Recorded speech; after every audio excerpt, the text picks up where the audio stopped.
भाजपा सरकार ने दिल्ली में नहीं घुसने दिया, अब हम भाजपा प्रत्याशियों को गांव में नहीं घुसने देंगे।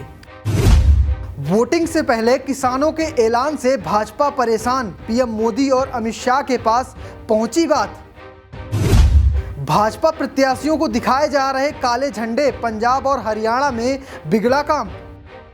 फरवरी महीने में किसानों ने एमएसपी पर कानूनी गारंटी के लिए दिल्ली चलो का ऐलान किया था, तो हरियाणा पंजाब के शंभू बॉर्डर पर किसानों के मोर्चे को लोहे की दीवार बनाकर हरियाणा की भाजपा सरकार ने रोक दिया था और इसके कुछ दिनों बाद ही किसान वापस लौट गए थे। लेकिन तब भाजपा को इसका तनिक भी अंदाजा नहीं रहा होगा जो आजकल पंजाब में भाजपा प्रत्याशियों के साथ हो रहा है। अब प्रचार के लिए गांव पहुंच रहे भाजपा प्रत्याशियों को किसानों की नाराजगी का सामना करना पड़ रहा है।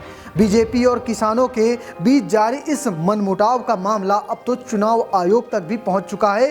क्या है पूरा मामला, चलिए आपको दिखाते हैं इस छोटी सी रिपोर्ट में।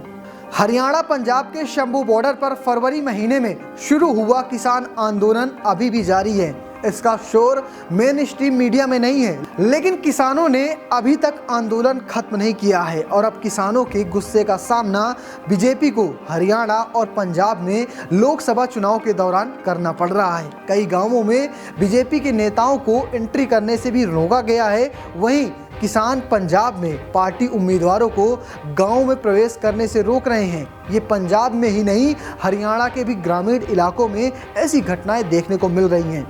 बीजेपी और किसानों के बीच जारी इस मनमुटाव का मामला अब तो चुनाव आयोग तक पहुंच गया है। किसान नेता बलवीर सिंह राजेवाला के नेतृत्व में किसानों का एक प्रतिनिधिमंडल ने राजनेताओं और सुरक्षा बलों की कथित मनमानी की शिकायत दर्ज कराने के लिए चीफ इलेक्शन ऑफिसर के कार्यालय का दौरा भी किया है। जवाब में चुनाव अधिकारी ने किसानों से किसी उम्मीदवार के प्रचार के अधिकार में बाधा न डालने का आग्रह किया है और उनसे कहा है कि इस तरह की घटनाएं चुनाव आयोग के निर्देशों और दिशा निर्देशों का खिलाफत करती हैं।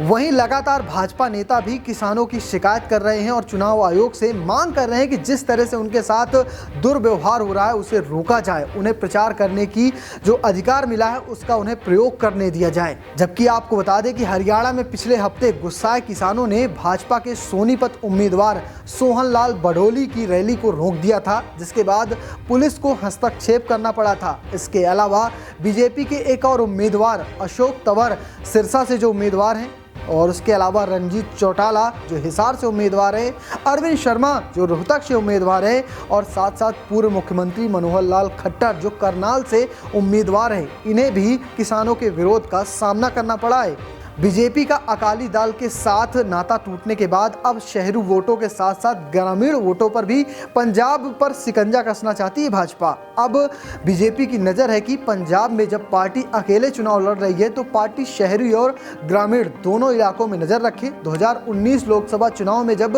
बीजेपी अकाली दल के साथ गठबंधन में थी तो 13 में से 2 सीटों पर जीत दर्ज की थी और उसे 9.7% वोट शेयर भी हासिल हुआ था। तो अब आप बताइए कि ये जो भाजपा प्रत्याशियों के साथ पंजाब और हरियाणा में हो रहा है, क्या ये सही है या गलत? कमेंट बॉक्स में ज़रूर बताइएगा और हाँ, पेज को फॉलो करना, चैनल को सब्सक्राइब करना बिल्कुल मत भूलना। धन्यवाद।